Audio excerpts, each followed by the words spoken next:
बिस्मिल्लाहिर्रहमानिर्रहीम। अस्सलाम वालेकुम वीवर्स बूटस्ट्रैप 4 ट्यूटोरियल सीरीज़ के साथ मैं हूं मोहम्मद सफदर डोगर।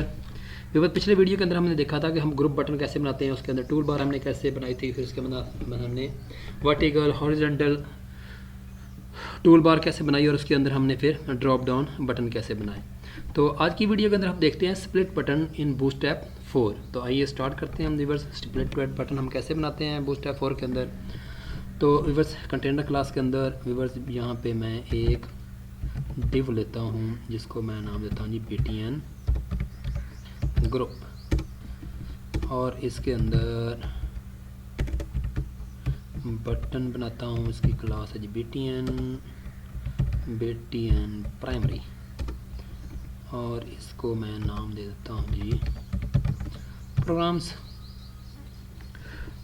और इसी तरह मैं एक और बटन बनाता हूँ जी बटन, और उसकी क्लास BTN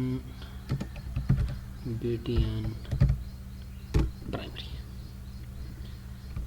और यहाँ पे हम देते हैं जी डाटा टॉगल, और यहाँ पे कर देते हैं ड्रॉप डाउन, और यहाँ पे क्लास आ जाएगी आपकी ड्रॉप डाउन टॉगल। इसको सेव करते हैं। सेव करने के बाद इसको ओपन इन ब्राउज़र करते हैं। तो ये देखें व्यूअर्स, हमारे पास ये बटन एक स्प्लिट बटन, ये देखें, इस पर हम मूव करते हैं तो ये देखें हमारे पास एक BTN प्राइमरी जो है ना बन चुका है, और इस पर क्लिक करते हैं तो ये देखें हमारे पास एक ड्रॉप डाउन जो है ना वो आ रहा है। अब ये देखें व्यूअर्स, दोनों जो है ना वो इस पर हम क्लिक करेंगे तो कुछ भी यानी कि एक्शन नहीं होगा। अगर हम इस पर क्लिक करेंगे तो यहाँ पे एक ड्रॉप डाउन जो है ना वो ओपन हो जाएगी। तो इसके अंदर व्यूअर्स मैं एक लेता हूँ स्पैन का टैग, और इसकी क्लास बना लेते हैं जी कैरेट, और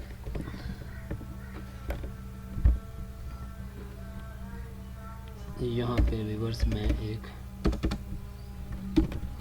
ऑन ऑर्डर लिस्ट लेता हूँ, उसकी क्लास देते हैं जी ड्रॉप डाउन मेन। और इसी तरह हम यहाँ पे व्यूअर्स 3 LI लेते हैं, और उसके अंदर एंकर का टैग ले लेते हैं मल्टीप्लाई बाय 3। तो यहाँ पे हैश साइन, यहाँ पे भी हैश साइन, और यहाँ पे हैश साइन। ये मैं हैश साइन क्यों लगा रहा हूँ, इसको अच्छी तरह समझने के लिए आप व्यूअर्स मेरी HTML सीरीज़ को देखेंगे तो ये आपको पता चल जाएगा यहाँ पे हैश साइन क्यों लगाते हैं।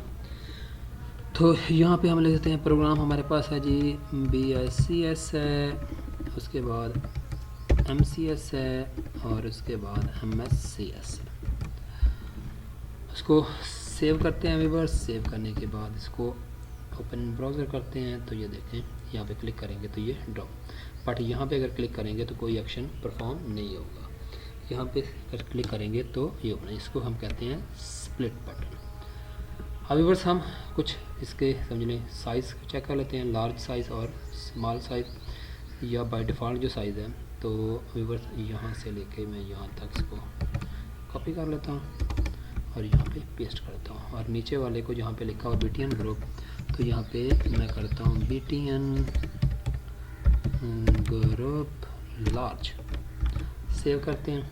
सेव करने के बाद यहाँ पे रिफ्रेश करते हैं तो ये देखें ये लार्ज वाला आ रहा है, और ये वाला बाय डिफ़ॉल्ट जो है इसका साइज़ है वो शो हो रहा है। ठीक है व्यूअर्स, तो ये तो था तरीकाकार व्यूअर्स आपने स्प्लिट बटन कैसे बनाते हैं। एक दफ़ा थोड़ा सा रिवाइज़ करा देता हूँ आपको कि यहाँ पे हमने एक कंटेनर क्लास ली, उसके अंदर हमने एक डिव ली है BTN ग्रुप के नाम से, दोनों का क्या कर देगी, ग्रुप बना देगी। एक हमने बटन लिया, उसके ऊपर सिर्फ हमने बटन क्लास और बटन प्राइमरी, और उसके ऊपर लिख दिया हमने प्रोग्राम्स, या आप जो भी आपको रिक्वायरमेंट होती है, यूज़र रिक्वायरमेंट, वो नीचे आप लिख सकते हैं। नीचे हमने एक और बटन बनाया जिसके अंदर हमने डाटा टॉगल ड्रॉप डाउन कर दिया, क्लास BTN प्राइमरी और ड्रॉप डाउन टॉगल कर दिया। स्पैन का टैग यूज़ किया और उसके अंदर क्लास कैरेट कर दी, और यहाँ पे हमने एक अनऑर्डर लिस्ट ले ली जिसके अंदर अगर हम इस नीचे वाले बटन पे जो हमारा समझने के एरो की है उस पर अगर क्लिक करते हैं तो ये देखें हमारे पास ये वाला नीचे ओपन हो जाएगी। तो मैं उम्मीद करता हूँ कि आज के लेक्चर की आपको समझ आ गई होगी। मेरी वीडियो देखने का शुक्रिया। तो नेक्स्ट लेक्चर तक बाय, ओके, अल्लाह हाफिज़।